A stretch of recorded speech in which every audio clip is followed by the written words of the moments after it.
하나님 말씀 봅니다. 베드로전서 1장 3절에서 6절까지 보도록 합니다.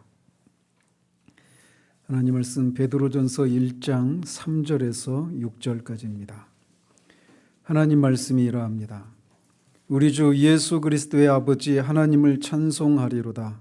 그의 많으신 긍휼대로 예수 그리스도를 죽은 자 가운데서 부활하게 하심으로 말미암아 우리를 거듭나게 하사 산 소망이 있게 하시며 썩지 않고 더럽지 않고 쇠하지 아니하는 유업을 있게 하시나니 곧 너희를 위하여 하늘에 간직하신 것이라. 너희는 말세에 나타내기로 예비하신 구원을 얻기 위하여 믿음으로 말미암아 하나님의 능력으로 보호하심을 받았느니라. 그러므로 너희가 이제 여러 가지 시험으로 말미암아 잠깐 근심하게 되지 않을 수 없으나 오히려 크게 기뻐하는도다. 아멘.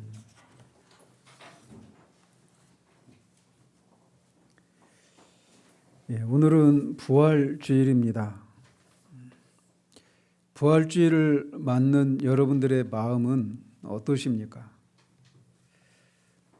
그냥 교회 하나의 절기로서 오늘은 부활주일이구나. 그래서 조금 부활절과 관련된 그런 말씀을 전하고 또 부활의 그런 소망과 기쁨을 그냥 기뻐해야 된다. 그것을 소망해야 된다라고 하는 그런 의무에서 나오는 그런 마음의 상태는 아닌지 정직하게 우리를 돌아볼 수 있게 되기를 바랍니다. 이 사도 베드로로부터 이 편지를 받고 있는 이 사람들은 6절에 보는 것처럼 여러 가지 시험으로 말미암아 근심하고 있는 그런 상황 가운데 있는 사람들입니다. 이 베드로서의 이 편지를 받고 있는 사람들은 당시 이제 그가 말하는 이 나중에 뒤에서 보면 불시험을 당하는 것을 이상하게 여기지 말라라고 말하는데 그것은 장차 이 네로 황제 치하에서 받게 될 그 극단적인 그런 고난과 핍박을 의미하기도 합니다. 그렇게 그들이 예수 그리스도를 믿는다라고 하는 그런 이유 때문에 고난을 받고 있는 그런 상황이고 그 고난을 인해서 그들이 근심하게 되었다라고 말합니다. 즉 그리스도인들이라고 해서 고난받는 것은 그리스도인들에게 있어서 너무나 자연스러운 그런 모습인데 그 고난이 그들에게 어떤 근심이나 고통이 되지 않는 그런 것이 아니라는 거예요. 그 고난은 언제나 고난입니다. 언제나 고통스럽고 힘든 거예요. 어려운 겁니다. 피하고 싶은 것이 인지상정인 거예요. 그런데 사도가 말하기를 6절에 보면 잠깐 근심하게 되었다라고 말하고 있습니다. 고난이 잠깐이라고 하는 것이 아니라 고난은 지속되는데 그 고난을 인해서 그들이 근심하는데 그 근심이 잠깐 하는 근심이라고 말하고 있는 거예요. 그러면서 고난이 지속되고 있는 가운데서도 잠깐 근심했지만 뒤에 있는 것처럼 오히려 크게 기뻐한다라고 말하고 있습니다. 고난 그 자체가 기쁘고 즐거운 것이어서 기뻐하는 게 아닙니다. 그리스도인들은 결코 고난 자체를 고통을 즐거워하는 그런 영적인 마조키스트들이 아니에요. 고난은 고난입니다. 그런데 그들이 그 고난 가운데서도 크게 기뻐한다라고 말하고 있어요. 그러면서 그 이유를 3절에서 5절까지 해서 설명을 하고 있는 겁니다. 그들이 고난을 받고 있음에도 불구하고 크게 기뻐하는 이유가 무엇인가? 3절을 보시면 그리스도의 아버지 하나님께서 그리스도를 죽은 자 가운데서 부활하게 하심으로 그들을 거듭나게 해서 산 소망이 있게 하셨기 때문이라고 말하고 있습니다. 우리는 이 구절을 통해서 신자들을 거듭나게 하시는 분은 성령 하나님이시지만 성령 하나님께서 신자들을 거듭나게 하는 그 원천 근거는 그리스도의 부활이라고 하는 사실을 우리가 알 수 있게 되는 겁니다. 그리스도께서 먼저 죽은 자 가운데서 부활하시는 일이 있었기에 그 부활을 근거로 성령께서 우리를 거듭나게 하시는 거란 말이죠. 예수님께서 죽은 자 가운데서 다시 살아나셨을 때 그는 하나님께 대한 순종과 또 하나님과 그런 교제를 하는 데 있어서 아무런 막힘이 없는, 어떤 제약도 어떤 그런 한계도 없는 그런 새로운 질의 생명을 소유하셨고, 그 부활을 통해서 우리에게 그가 누리게 된 그 새 생명을 우리에게도 주시게 된 겁니다. 그럼에도 불구하고 우리 몸은 아직도 그대로 남아 있습니다. 그래서 여러 가지 연약함과 노쇠함과 죽음에 매여 있단 말이죠. 그렇기 때문에 우리가 그리스도인이 되었을 때, 성령의 거듭나게 하신 것을 통해 우리가 그리스도인이 되었을 때, 우리가 이 그리스도의 이 부활의 생명을 소유하지만 온전하게 완전히 받게 되는 건 아니란 말이에요. 그럼에도 불구하고 우리의 영혼 가운데 우리는 새로운 부활의 능력으로 거듭나고 다시 살아나게 되는 겁니다. 따라서 그리스도께서는 그의 부활을 통해서 우리가 거듭나게 될 때 받게 될 새 생명을 우리를 위해서 이루어 놓으신 것입니다. 그리고 하나님께서는 그리스도가 죽으실 때 우리가 그와 함께 죽은 것으로, 또 그리스도가 죽은 자 가운데서 다시 살아나셨을 때 우리가 그리스도와 연합해서 살아난 자로 여기시고, 그리스도께서 부활을 통해서 이루어 놓으신 것을 우리가 받을 수 있는 그런 자격이 있는 자로 여겨주시는 은혜를 우리에게 베풀어 주신 것입니다. 그래서 사도가 말하고 있는 것처럼 하나님의 많으신 긍휼대로 우리를 거듭나게 하시고 산 소망 있게 하셨다라고 말을 하고 있는 것이죠.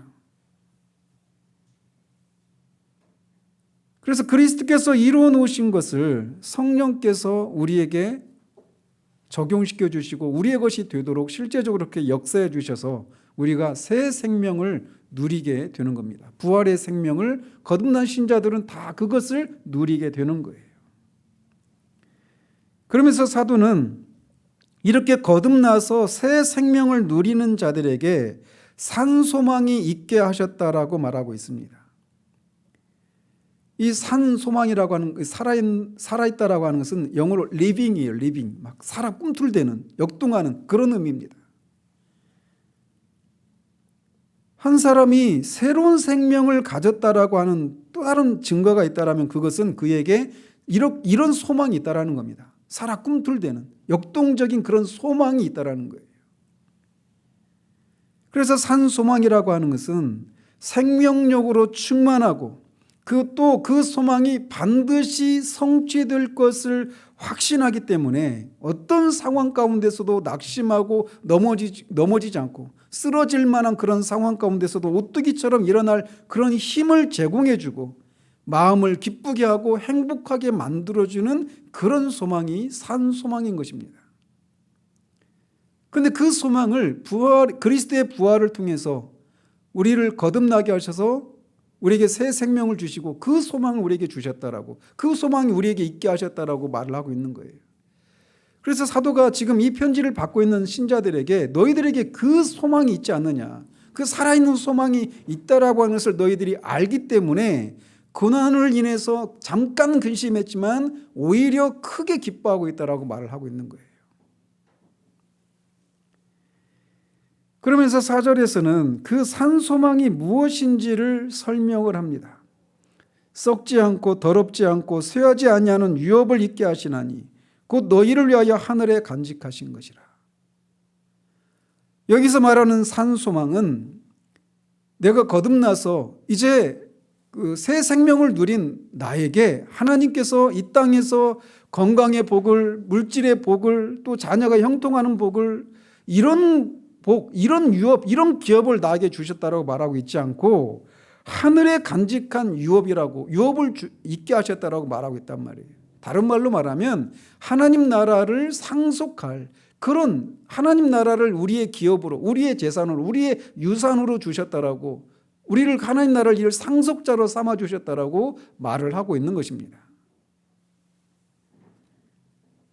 그것은 하늘에 있는 것이기 때문에 썩지도 않고 더럽혀지지도 않고 쇠하지 않는 특징을 가진 것이라고 사도는 덧붙여 설명하고 있어요. 땅의 기업과 하늘에 있는 기업과의 근본적인 차이가 이것입니다. 땅에 있는 기업은 썩게 되어 있습니다. 이 땅에서 건강의 복을 누려도 결국은 죽고 썩게 되어 있습니다. 땅에 있는 것들은 아무리 순수한 동기와 어떤 정결한 마음으로 행해진 것이라 하더라도 여전히 그것은 더럽혀질 요소가 있어요. 그러나 하늘에 있는 기업은 그 어떤 것으로도 더럽혀지지도 않고 썩지도 않는다라는 것이죠. 땅에 있는 기업은 쇠합니다. 사라집니다. 그러나 하늘에 있는 기업은 결코 사라지지 않는단 말이죠. 바로 그런 산소망을 너희들이 가지고 있기 때문에 고난 가운데서도 잠깐 근심하지만 오히려 크게 기뻐한다라고 말을 하고 있는 겁니다. 주님도 땅에 있는 것과 땅에 있는 보화와 하늘에 있는 보화의 특징을 이렇게 구별해서 말씀하십니다. 너희를 위하여 보물을 땅에 쌓아두지 말라. 거기는 좀과 동록이 해하며 도둑이 구멍을 뚫고 도둑질하느니라. 오직 너희를 위하여 보물을 하늘에 쌓아두라. 거기는 좀이나 동록이 해하지 못하며 도둑이 구멍을 뚫지도 못하고 도둑질도 못하느니라. 땅에 있는 것들과 하늘에 있는 것들은 이렇게 완전히 대조되는 그런 특징을 가지고 있습니다. 이처럼 그리스도의 부활로 말미암아 거듭난 신자들은 새 생명을 누릴 뿐만 아니라 썩어지지도 않고 더럽혀지지도 않고 쇠하지도 않는 하늘에 있는 유업을 받게 되어 있다는 거예요. 그런데 그것을 받을 그 소망이 그 사람들 안에서, 신자들 안에서 꿈틀대고 역동적이고 그 어떤 고난 가운데서도 낙심하지 않고 힘을 공급하는 그런 것으로 작용한다라고 말을 하고 있는 거예요. 그래서 이 고난 가운데서도 그 소망이 그들 가운데 역사하고 있기 때문에 고난을 인해서 잠깐은 근심하지만 크게 기뻐한다라는 거죠. 그러면서 사도는 신자들에게 있는 산 소망인 이 하늘에 간직된 유업은 말세에 나타내기로 된 구원이라고 말을 합니다. 여기서 말하는 말세가 뭐냐? 이 말세는 크게 두 가지 의미가 있습니다. 하나는 예수님이 이 땅에 오실 때부터 말세는 이미 시작이 되었어요. 그런 의미에서의 말세라고 하는 의미가 있습니다. 그리고 또 하나는 예수님이 다시 오실 때 이 세상이 역사가 정말 시간 역사가 끝나고 영원한 세계로 들어가는 그때를 또 말세라고도 말을 합니다. 두 가지 의미가 있는데 여기서 말하는 말세는 문맥을 살펴보면 우리가 읽지는 않았지만 13절을 보시면 예수 그리스도께서 나타나실 때 너희에게 가져다 주실 은혜라고 하는 말로 설명을 하고 있어서 이 신자들 안에 있는 산 소망이 즉 하늘에 속한 그 유업을 잊게 되는 날이 예수님이 재림하실 때 주어질 것이라고 하는 것을 말해주고 있는 겁니다.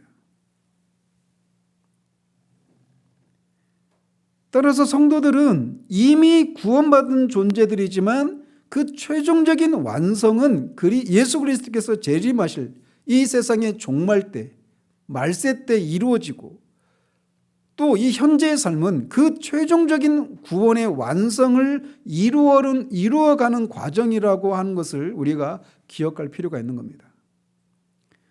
어쨌든 이 편지를 받고 있는 신자들에게 그리스도인들에게 사도가 말하고 있는 것은 너희들이 받게 될 그 산소망은 지금 너희들에게 주어진 것이 아니라 소망이라고 하는 말이 의미하고 있는 것처럼 장차 너희들이 받을 것인데 그게 언제 이루어지느냐? 예수 그리스도께서 재림하실 때 최종적으로 너희들이 받게 될 것이라고 말을 하고 있는 겁니다. 그럼에도 불구하고 장차 예수님이 오시면 우리가 이 유업을 하늘에 속한 이 유업을 우리가 받게 된다고 말을 하고 있지만 우리 자신을 보면 또 우리를 둘러싸고 있는 환경을 보면 과연 우리가 그때까지 그 유업을 받을 수 있을 때까지 우리가 살아남을 수 있을 것인지 또는 우리가 정말 그때까지 우리의 신앙을 우리가 포기하지 않고 배교하지 않고 타협하지 않고 계속해서 그 믿음 안에 거해서 그 유업을 반드시 확신하게 받을 것을 어떻게 확신할 수 있는가? 그거를 5절에서 얘기하고 있는 겁니다. 믿음으로 말미암아 하나님의 능력으로 보호하심을 받았느니라. 여기서 받았느니라라고 하는 것이 그냥 과거에 이미 이루어진 일처럼 말을 하고 있는데 이게 지금 현재도 지속되고 있다라고 하는 그런 의미의 시제가 사용되고 있습니다. 원어를 보면 우리 자신의 그런 연약함과 우리 안에 남아있는 죄와 우리 밖에 있는 우리를 끊임없이 유혹하고 있는 세상과 우리를 넘어뜨리려고 하는 마귀의 그 권세를 생각하면 이런 내가 어떻게 과연 그 영원한 기업을 확실히 받을 수 있다고 생각할 수 있을까? 우리는 하루 안에도 하루 동안에도 끊임없이 그렇게 믿음 안에 거하지 못하고 있는 그런 우리들의 연약함을 끊임없이 보지 않습니까? 하루는 또 한 주간은 한 달을 잘 살아냈다 하더라도 어느 순간 우리는 세상의 유혹이 우리에게 크게 다가오고 사탄의 권세 앞에서 아무런 힘도 발휘하지 못하는, 그래서 우리 안에서 끊임없이 그런 구원에 대한 의심이 일어나고 넘어지고 하는 이런 모습들이 우리 가운데 있는데 과연 이런 우리가 어떻게 그것을 확신할 수 있는가라고 하는 그런 생각을 가질 수 있는데 확신할 수 있다라고 사도는 말하고 있는 거예요. 그게 뭐냐? 하나님의 능력으로 보호하심을 받았고 또 받고 있고 끝까지 받을 수 있기 때문이라고 말을 하고 있는 겁니다. 여기에 우리의 위로가 있는 겁니다. 우리 자신만 보고 또 세상과 마귀의 강함과 집요함만을 바라보면 과연 나 같은 사람이 예수 그리스도께서 재림하실 때까지 우리에게 주어진 바 산 소망인 하늘에 간직된 유업을 받을 수 있도록 인내할 수 있을까라고 하는 생각을 할 수 있게 되는데 그것을 확신할 수 있다는 거예요. 왜? 하나님이 우리를 하나님의 능력으로 보호하고 계시기 때문이라는 거죠.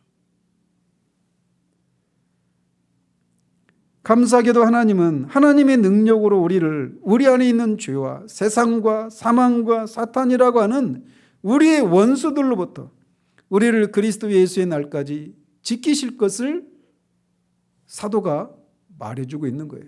똑같은 것을 빌립보서에서 사도 바울이 말해주고 있는 겁니다. 예수 그리스도의 날까지 끝까지 하나님이 너희를 지키실 것이라고 하는 그 확신이 우리에게 있다라는 것이죠.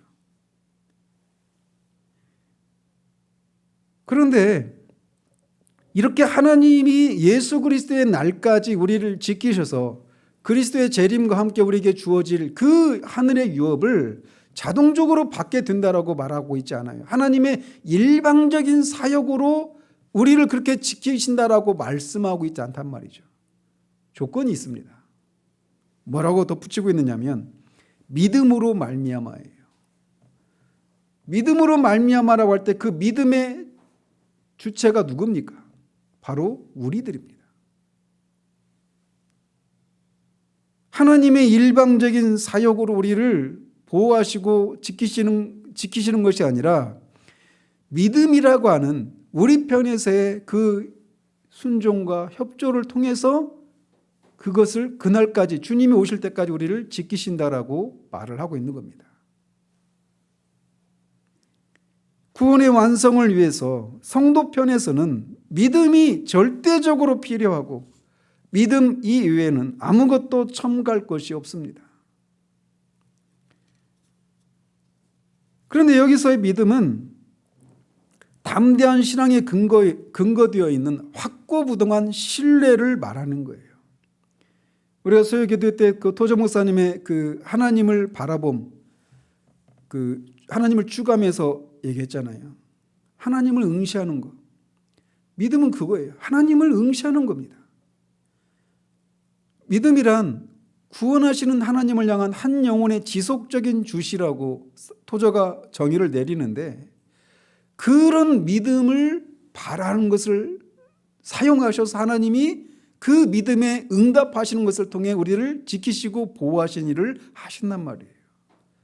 그냥 하나님이 나를 지켜주시겠거니 라고 말하면서 그냥 우리가 그냥 수동적으로 가만히 있는 것이 아니라 하나님이 그런 분이시라고 하는 것을 확고하게 믿고 끝까지 그 하나님을 바라보는 그 믿음을 발휘하는 것을 통해서 하나님 우리를 지키시고 보호하신다라는 거예요. 이것이 고난을 받고 있는 성도들이 고난 가운데서도 그 고난을 인해서 잠시는 근심하지만 오히려 크게 기뻐할 수 있는 이유인 것입니다. 그런데 그것이 가능하게 된 것이 바로 그리스도의 부활로 말미암아 가능하게 되었다라고 말을 하고 있는 거예요. 따라서 그리스도의 부활은 신자들이 이 땅에서 여러 가지 고난 가운데서도 잠시 근심하지만 기뻐할 수 있는 근본적인 뿌리요 원천이라고 말을 할 수 있는 것입니다. 그리스도의 부활이 있기 때문에 우리는 그 하늘의 유업을 이어받을 수 있고 그렇게 될 것을 소망하고 그 소망을 인해서 믿음으로 그 하나님의 그 소망이 이루어질 것을 기다리고 인내하고 고난 가운데서 기뻐할 수 있는 것이 가능하다라고 사도가 말을 하고 있는 겁니다. 이렇게 신자들은 예수님의 재림 때에 하늘에 간직한 유업을 받아 누리게 됩니다.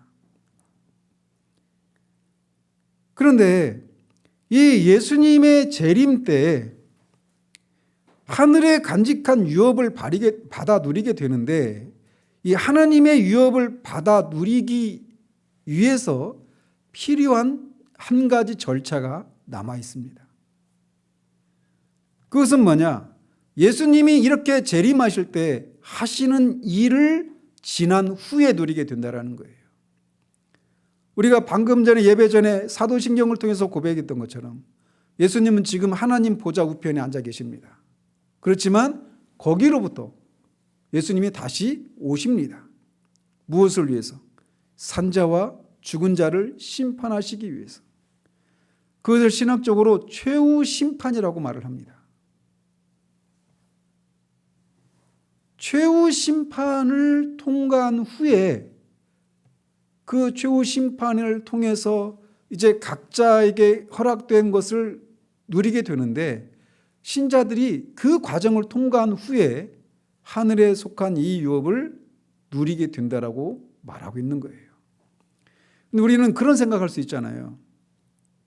즉 신자든지 불신자든지 이미 죽은 사람들은 이미 죽음과 함께 낙원에 있든지 음부에 있든지 둘 중에 하나에 지금 속해 있잖아요. 그죠? 즉 각각이 들어갈 곳에 들어가서 영광과 고통을 받고 있는데 즉 그들의 영원한 운명이 이미 결정되어 있는데 왜 굳이 최종 심판이라고 하는 것을 거쳐야만 하는가? 이런 생각을 할 수 있어요. 근데 최종 심판은 우리의 영원한 운명을 결정하는 것이 아닙니다. 이미 우리가 죽음과 함께 이미 그 영원한 운명은 이미 결정이 났어요. 그럼에도 불구하고 최종 심판의 과정을 거칩니다. 왜 그럴까요? 그 최종 심판에서 무슨 일을 하시기 때문에 그럴 거예요. 그것은 최후 심판 때 하나님은 신자들에 대한 구원을 통해서 신자들은 이미 구원을 받았잖아요. 그 신자들의 그 구원을 통해서 하나님의 은혜를 최고로 나타내셔서 하나님이 영광을 받으시는 겁니다. 반대로 불신자들에 대한 심판을 통해서도 하나님의 공의가 최고적으로 드러나는 때가 최후 심판 때입니다. 신자들이 죽어서 신자들은 예수 그리스도의 그 십자가의 대속의 은혜를 믿고 구원을 받았잖아요. 그죠? 근데 그게 온 세상이 공개적으로 아는 방식으로 구원받은 건 아니죠. 그죠? 그리고 구원받았어도 불신자들이 그 신자들이 구원받았다고 말하는데 신자들 안에 있는 점과 티나 흠이나 주름 잡힌 것들 이런 걸 보면서 아니 저 사람이 어떻게 구원받은 사람이라고 할 수 있어 이렇게 생각할 수 있잖아요. 그죠? 또 반대도 마찬가지예요. 불신자들의 경우에도 마찬가지예요. 저 사람은 아마 구원받았을까 이렇게 생각할 수도 있단 말이죠. 그러나 하나님은 그 사람이 죽을 때 그 사람이 신자면 구원받은 자가 들어갈 낙원에 들어가게 하시고 그 사람이 불신자로 죽었으면 음부에 들어가서 고통을 받게 하신단 말이에요. 그러나 그것은 개인적으로 온 세상이 아는 그렇게 공개적인 방식으로 하시지 않았단 말이에요. 그런데 최후 심판 때는 그것을 공개적으로 하시는 것입니다. 온 세상과 이 천사들이 다 모인 자리에서 공개적으로 내가 이 사람을 구원했는데 이 구원받은 것이 나의 은혜로 말미암아 되온 것이라고 하는 것을 공개적으로 드러내시는 것입니다. 불신자들은 공개적으로 내가 이 사람에게 내린 이 심판이 공의로운 것이라고 하는 것을 공개적으로 드러내는 장소가 최후 심판의 자리인 거예요.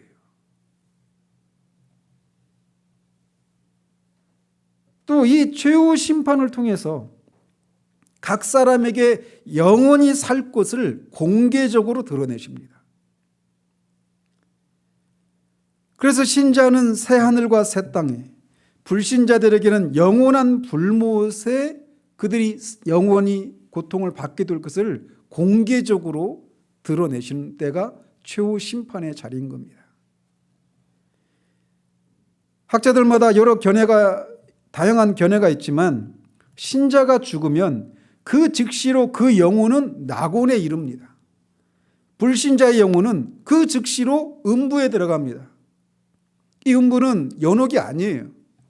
음부에 들어가서 신자는 복을, 불신자는 화를 받게 됩니다.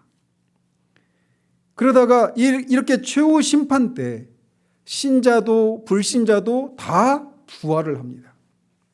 부활을 하고 그리고 그 부활한 신자와 불신자들이 최후 심판 자리에서 이 사람 신자가 구원받은 것이 하나님의 은혜로 되어졌다라고 하는 것을 공개적으로 드러내시고 또 그들이 새하늘과 새 땅에서 살게 될 것을 공개적으로 선포하시는 겁니다.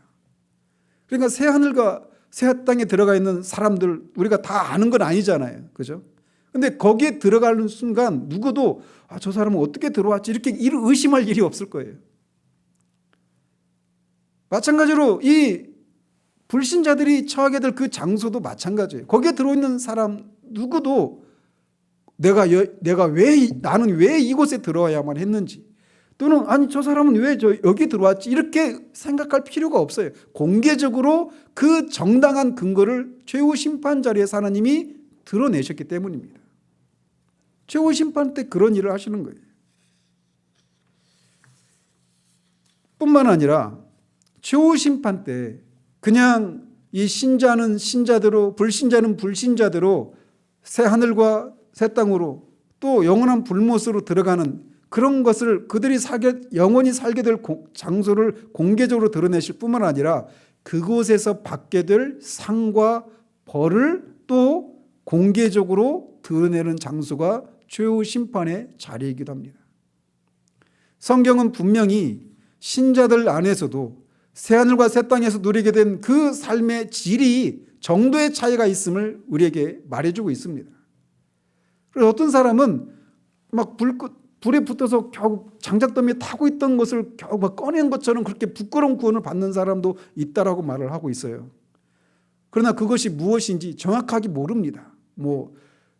그 평수가 더 큰 집인지 아닌지 이런 어떤 물질적인 개념은 분명히 아닐 거예요.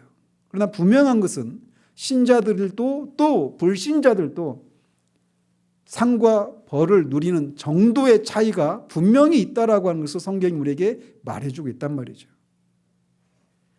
그런데 바로 이 최후 심판 자리에서 각 사람이 받을 영원한 상급과 영원한 형벌의 정도를 공개적으로 드러내신단 말이죠. 신자가 새하늘과 새 땅에 들어가는 것은 하나님의 은혜로 들어가고 불신자는 그들의 죄로 불못에 들어갑니다. 그러나 신자든 불신자든 각각이 영원히 거하게 되는 그 장소에서 받을 상급과 형벌에는 차이가 있는데 그 차이를 결정짓는 게 뭐냐? 그들이 이 땅에 살아있는 동안 어떻게 살았는가에 의해서 그 정도가 결정이 되는 것입니다. 심판날에 사람들의 행위가 기록된 책에 의해서 그들의 생각과 말과 행동에 대한 심판이 있습니다.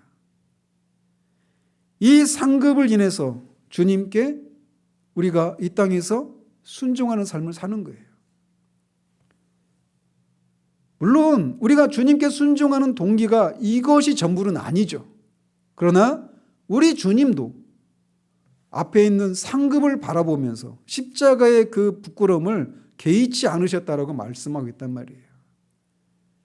우리 안에서 종종 사탄이 우리를 공격하는 것 중에 하나가 무엇이냐면 우리가 하나님 앞에 나아가는 동기의 이 저급함과 또는 좀 더 이렇게 고결한 그런 정도를 가지고 우리를 공격하는 경우들이 있어요.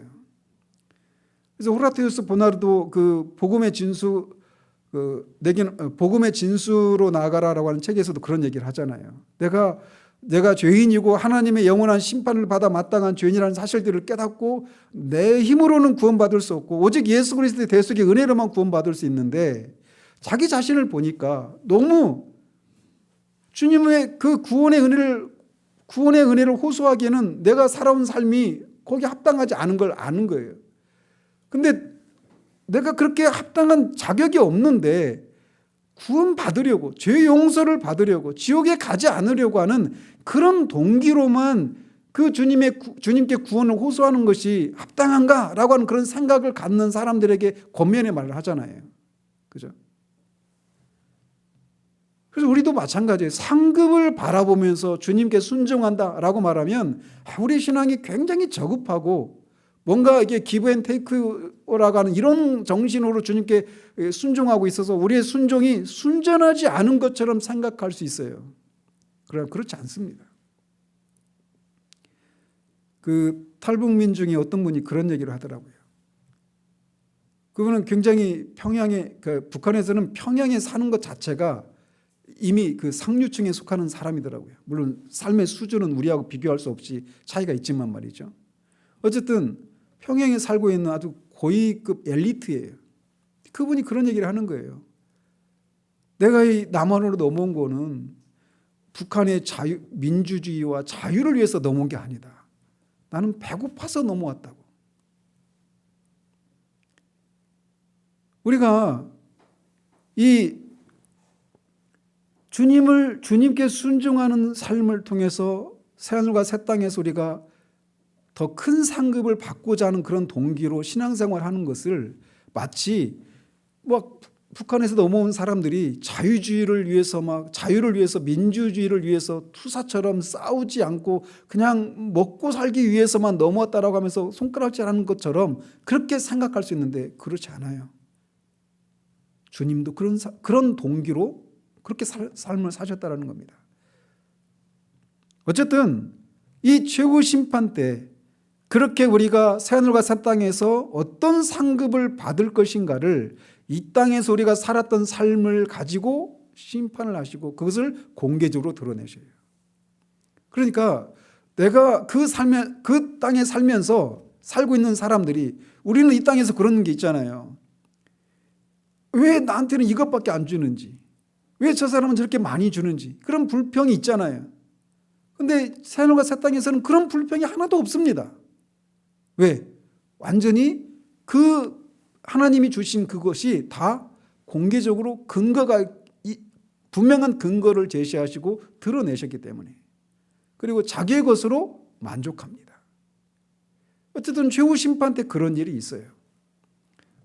그리고 고린도전서 6장에 의하면 우리가 세상과 천사를 심판한다라고 말하고 있는데 그것에 근거하면 우리가 이 최후 심판 때 최후 심판의 대상이기도 하지만 불신자와 악한 천사들을 심판하는 그런 자리에 있을 수 있음을 성경이 우리에게 말해주고 있습니다.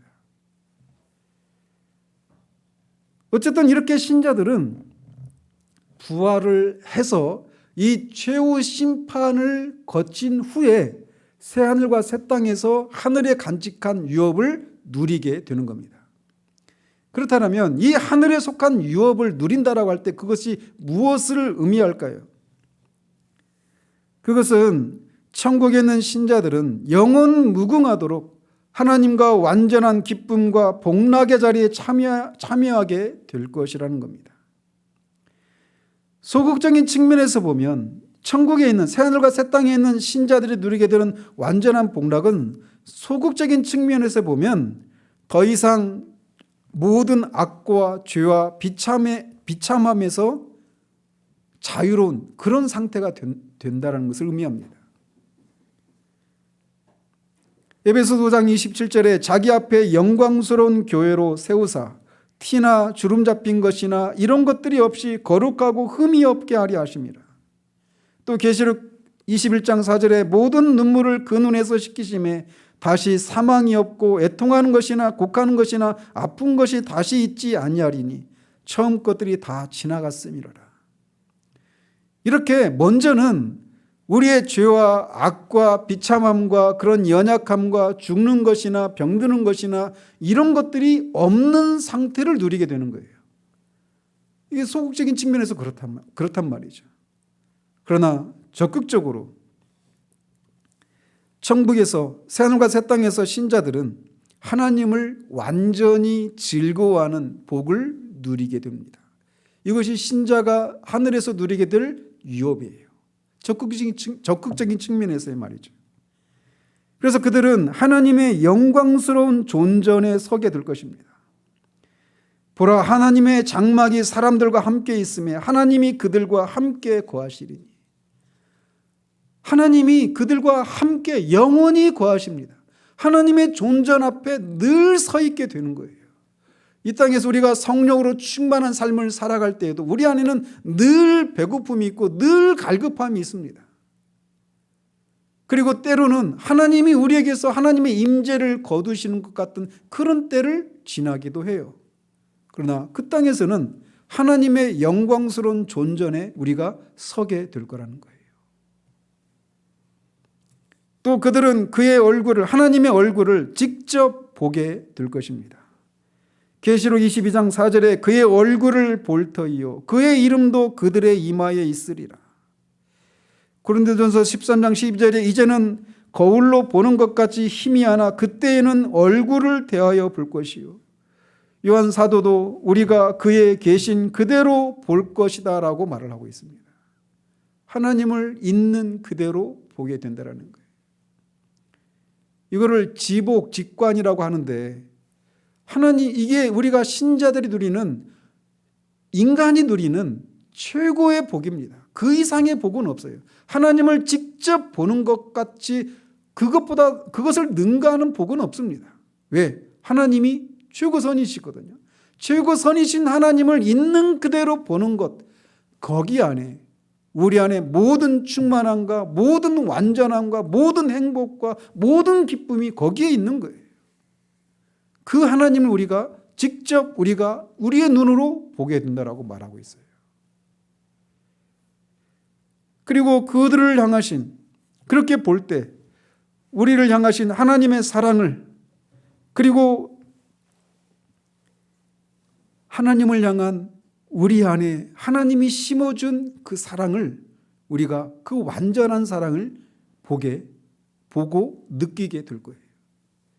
우리는 이 땅을 살아가면서 우리를 향하신 하나님의 사랑이 다하였는가? 시편 기자처럼 하나님이 은혜 베푸시기를 다하셨는가? 나를 잊으셨는가? 라고 하는 그런 때를 우리는 수시로 지납니다. 그러나 그곳에서 우리는 더 이상 그런 갈등과 그런 의심을 할 필요가 없이 우리를 향하신 하나님의 사랑을, 하나님을 직접 보는 순간 완전하게, 충만하게, 더 이상 충만해 줄 수 없는 그런 완전한 충만함으로 누리게 됩니다. 뿐만 아니라 우리 안에서 하나님을 향한 우리 안에 하나님이 심어진 그 사랑을 우리가 또 확인하게 되는 일이 일어나게 되는 거예요. 우리 안에서도 그런 의심이 끊임없이 있잖아요. 이런 내가 내 안에 과연 하나님을 향한 사랑이 있는가? 우리 안에 있는 그 너무나 두껍게 눌러져 있는 그 죄와 악함과 여러 가지 것들로 인해서 과연 내 안에 하나님을 향한 사랑의 불씨가 조금이라도 남아있는가라고 하는 그런 의심을 인해서 하나님 앞에 나아갈 담대함을 잃어버리고 우리가 방황할 때가 있단 말이에요. 그러나 그날에 우리는 확인하게 될 거예요. 우리를 둘러싸고 있었던 그 수많은 겹겹이 둘러싸고 있었던 죄와 그 모든 제한이 다 제거되고 하나님을 향해서 끊임없이 솟구쳐 올라가는 우리 안에 있는 놀라운 사랑을 확인하게 될 거예요. 우리를 향한 하나님의 사랑 뿐만 아니라 하나님을 향한 우리 안에 있는 사랑을 확인하게 되는 날이, 확인하게 되는 복이 하늘에서 우리가 누리게 될 위협인 것입니다. 그리고 거기에는 완전히 넘치는 기쁨을 맛보게 되는 일도 동반됩니다. 주의 앞에는 기쁨이 충만하고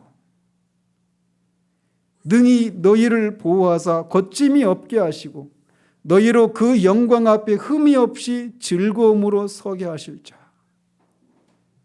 하나님 앞에 하나님을 우리가 우리 눈으로 보는 그 즉시 우리 안에는 이 완전한 기쁨이 우리 가운데 충만하게 차오르게 될 것입니다.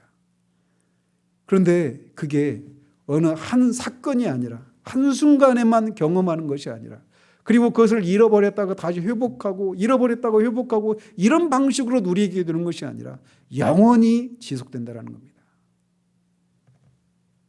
그것은 중단도 없고 끝도 없습니다. 우리가 항상 주와 함께 있기 때문에 그렇습니다. 이것이 신자들이 부활을 통해서 최후 심판을 거친 후에 새하늘과 새 땅에서 들어가서 누리게 될 하늘의 유업입니다. 따라서 신자가 이 지고의 복을 누리기 위해서는 지금 우리가 입고 있는 이 몸, 이 썩어질 몸, 더럽혀질 몸, 약한 몸으로는 그것을 감당할 수가 없는 거예요. 그래서 이 복을 누리기 위해서 부활의 몸이 필요한 것입니다. 성경은 이 부활의 몸에 대해서 고린도전서 15장 42절 44절에 이렇게 말을 합니다.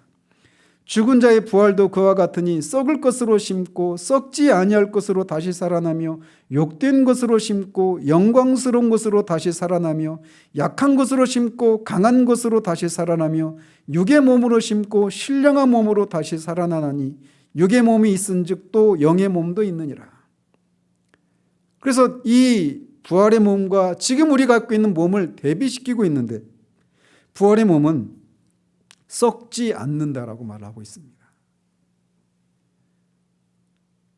우리가 부활의 몸을 입게 되었을 때 우리는 더 이상 병에 걸리거나 나이 먹거나 죽지 않을 몸을 입게 됩니다. 그 몸은 결코 쇠퇴하지 않을 것입니다. 그 몸이 쇠퇴하지 않도록 우리가 근력 운동하고 막 이런 노력을 하지 않아도 될 거예요. 어떤 식으로든지 변화되지 않을 것입니다. 부활의 몸은 더 이상 죽음과 썩음의 지배를 당하지 않습니다. 그 몸을 입어요. 뿐만 아니라 그 몸은 영광스러운 몸이라고 말을 합니다. 빌립보서 3장 21절에서는 우리의 이 몸, 우리가 지금 입고 있는 몸을 낮은 몸이라고 부릅니다. 즉 그 말은 굴욕적인 몸이라고 하는 뜻이기도 해요. 그러나 그렇기 때문에 지금 현재 우리가 입고 있는 이 몸은 죄를 지을 수도 있고 또 죄로 물들어 있고 영광스러운 것이라고는 하나도 없습니다. 아무리 우리가 몸을 치장하고 예쁘게 가다듬어도 그것을 더럽히는 죄가 우리 안에 남아 있어서 우리의 몸은 굴욕적인 것이고 낮은 영광스럽지 못한 그런 몸이란 말이에요. 그러나 부활의 몸은 하나님의 면전에 설 수 있는 영광스러운 몸입니다. 그리스도와 함께 왕노릇하는 영광스러운 몸이 됩니다. 죄를 더 이상 지을 수 없는 그런 몸을 입게 될 것이에요. 또 그 몸은, 부활의 몸은 강력한 몸이라고 말을 합니다. 지금 우리가 입고 있는 이 몸은 연약해서 피곤과 질병에 늘 노출되어 있습니다. 나이가 들어가면서 점점 그렇죠. 여러분이 눈 감고 있어도 잘 모르시겠지만 축도할 때 제가 왼손과 오른손이 짝짝이에요. 못 올려요, 지금 이 손을. 우리 몸은 늘 그런 제한을 받게 됩니다. 지금 시큰거리는데. 여기서 말하는 부활의 몸은 지금 성경이 우리에게 말해주고 있는 이 강한 몸이라고 하는 것은 단지 그냥 우리 좋으라고 강한 그런 몸을 의미하는 게 아닙니다. 주님을 섬기고 주님을 찬양하고 예배하는데 어떤 제한도 없는 그런 몸을 의미하는 거예요. 주님을 즐거워하게 감당할 수 있는 그런 몸.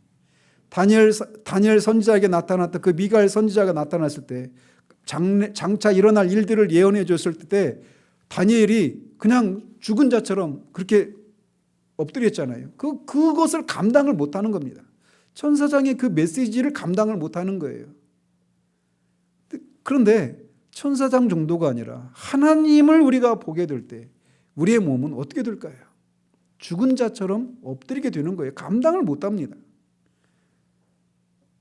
만나가, 광야에 있는 만나가 해가 뜨면 쓰러져 버리는 것처럼 우리의 몸은 하나님을 감당할 수가 없어요. 그러나 그날에 우리가 입게 될 그 몸은 강한 몸이어서 그 하나님을 보고 즐기는데도 감당할 수 있는 그런 몸이 되고, 그 주님을 찬양하고 예배하고 섬기는데도 어떤 연약함과 어떤 제약도 없는 그런 몸을 입게 된다라고 성경은 말해주고 있습니다. 또 이 부활의 몸은 영적인 몸이라고 말을 합니다. 영의 몸이라고 말을 하는데, 영의 몸은 어떤 의미냐, 어떤 몸과 대비가 되느냐면 육의 몸이에요. 육의 몸은 우리가 지금 입고 있는 몸인데, 이 몸의 특징이 뭐냐? 우리의 몸은, 우리가 인간이 동물은 아니죠. 그죠? 동물은 아니고 인간은 동물과 다른 존재입니다. 그런데 동물적인 그런 성향들을, 그런 정욕들을 가지고 있죠. 그죠? 자고 싶고, 뭐 성적인 그런 성욕도 있고, 뭐 쉬고 싶고, 먹어야 되고, 이런 것들이 있어요. 그 자체가 죄는 아니지만 말이죠. 그러나 그런 정욕의 지배를 받는 몸이 육의 몸이에요. 그런데 장차 우리가 입게 될 그 부활의 몸은 신령한 영의 몸입니다. 그 얘기는 동물적인 그런 성향과 그런 욕구들의 지배를 받지 않는, 그것을 필요로 하지 않는 그런 몸이라는 거예요. 그래서 부활하고 나서 주님이 사두개인과의 그런 대화 속에서 말씀하신 것처럼 죽은 사람들은, 신자들은 천사들과 같아서 결혼도 하지 않고 뭐 누구를 낳고 이런 관계, 그런 것이 없다라고 말씀하시잖아요. 그런 몸을 입는다라는 거예요.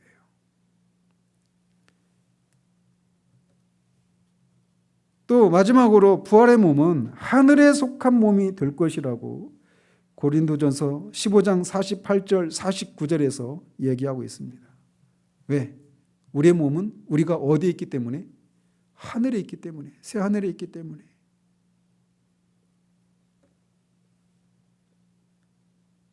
그래서 우리가 그 주님을 볼 때 우리가 주님과 같이 변화될 것이라고 사도 요한은 우리에게 말해주고 있는 겁니다. 그래서 우리가 주님과 같이 변화되지만 그 변화된 우리는 여전히 우리입니다. 나라고 하는 정체성은 영혼 속에서도 잃어버리지 않아요. 그 물방울이 시내와 강을 거쳐서 바다로 들어갔을 때 바닷물과 하나가 되어가지고 완전히 그 바닷물과 어떤 그 처음에 그 물방울과 구분이 없어져 버리는 것처럼 그렇게 되는 일은 그렇게 되지 않아요. 여전히 우리는 우리로 남아 있습니다. 영혼 속에서도.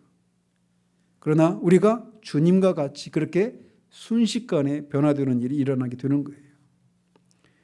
우리가 거듭날 때 그 부활의 새 생명을 누리지만 아직도 우리 몸은 그런 상태가 아니에요.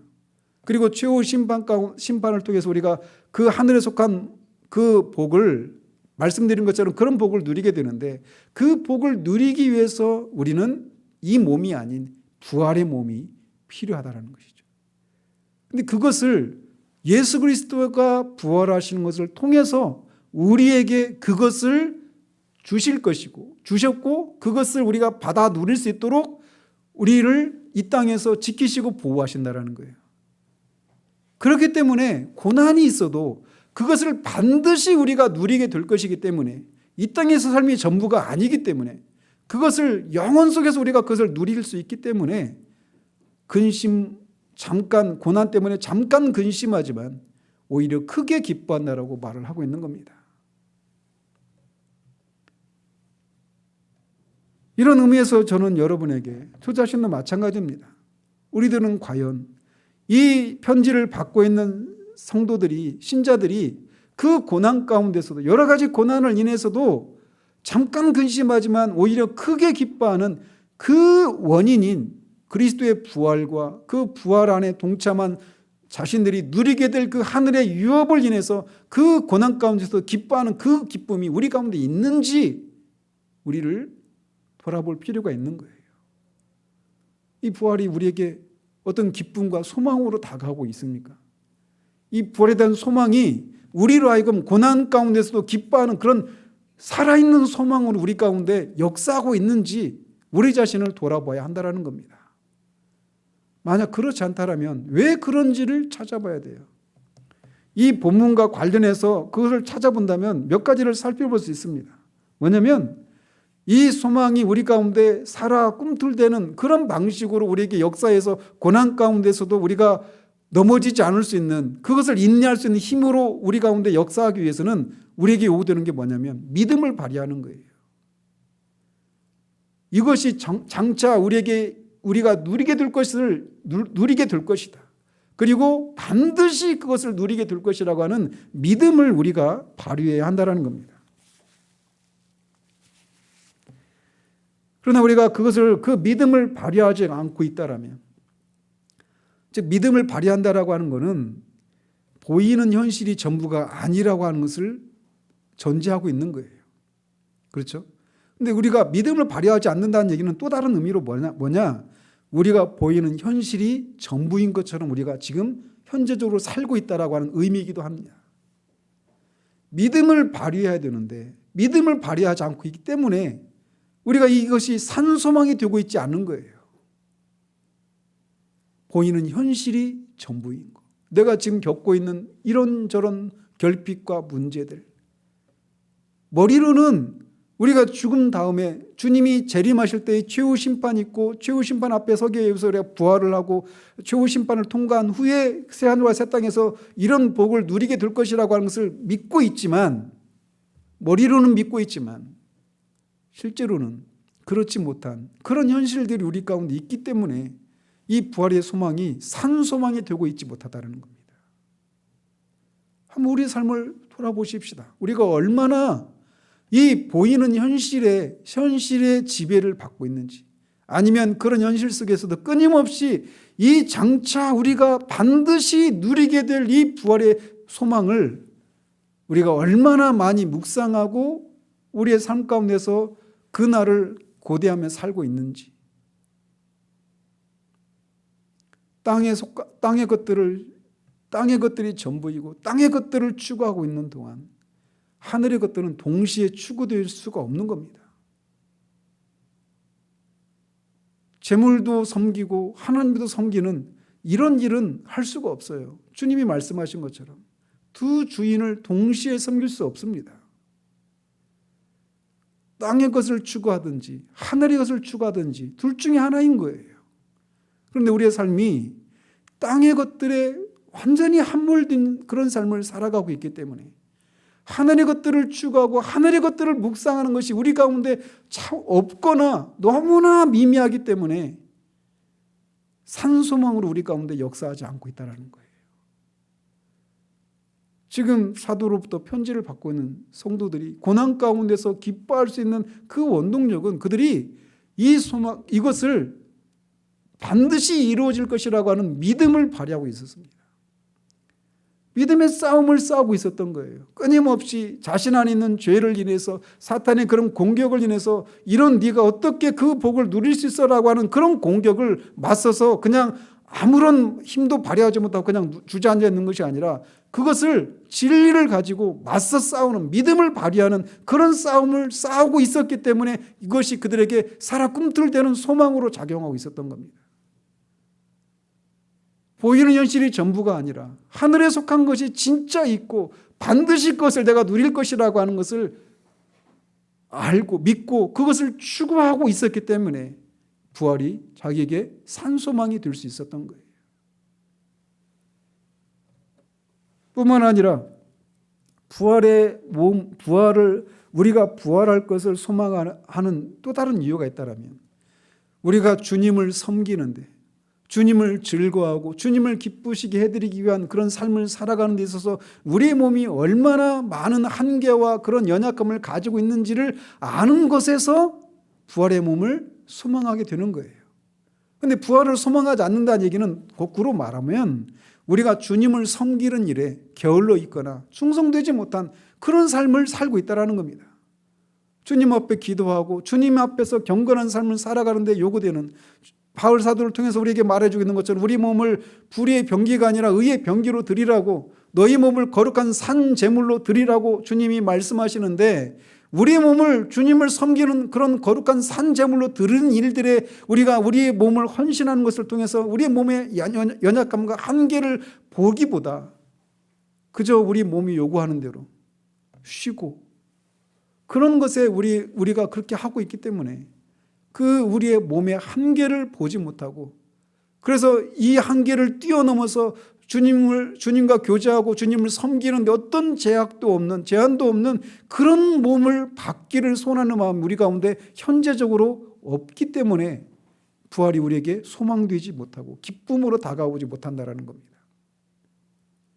부활의 아침에 우리가 정직하게 우리 자신을 돌아보고 이 부활이 우리에게 정말 산소망으로 역사하고 있어서 우리가 여러 가지 결핍과 고난이 있음에도 불구하고 잠시 그것 때문에 근심하지만 그 근심이 우리를 지배하지 않고 오히려 크게 기뻐할 수 있는 그런 삶을 우리가 살아내는 우리들 되기를 바라요. 믿음을 발휘하십시다. 보이는 것이 전부가 아니라고 하는 그 생각을 끊임없이 묵상하십시다. 하늘을 바라보시고 하늘을 추구하십시다. 보이는 현실이 전부가 아닙니다. 그것이 우리 가운데 다시금 회복될 때 부활의 소망이 우리 가운데 다시 꿈틀댈 겁니다. 그리고 그것이 우리가 겪고 있는 이 고난을 넉넉히 이기게 만들어 줄 것입니다. 이 부활의 아침에 그런 소망들이, 그런 모습이 다시금 우리 가운데 회복되어지기를 우리 주님의 이름으로 축원드립니다. 기도하겠습니다. 하나님 아버지, 이 부활의 아침에 여러 가지 고난을 받고 있음에도 불구하고 그것을 인해서 잠깐 근심했지만 오히려 크게 기뻐하고 있는 이 사도 베드로의 편지를 받고 있는 수신자들의 모습을 살펴보았습니다. 그들이 그렇게 했던 그 근본적인 원천에는 그리스도의 부활이 있었음을 우리가 살펴보았습니다.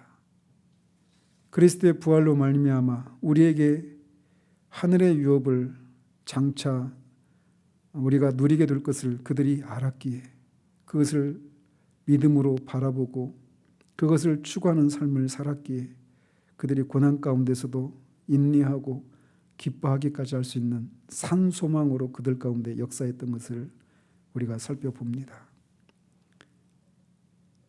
이 말씀 앞에 우리들의 모습을 정직하게 돌아보고 만약 그것이 우리에게 산소망으로 작용하고 있지 않다라면 그들이 살아낸 삶을 우리가 살아내지 않았음을 인해서임을 정직하게 고백하고 다시금 믿음을 발휘하고 하늘을 추구하는 그런 우리들 될 수 있도록 도우셔서 부활이 우리에게 정말 산소망으로 역사할 수 있는 우리들의 삶이 될 수 있도록 도우시기를 원합니다.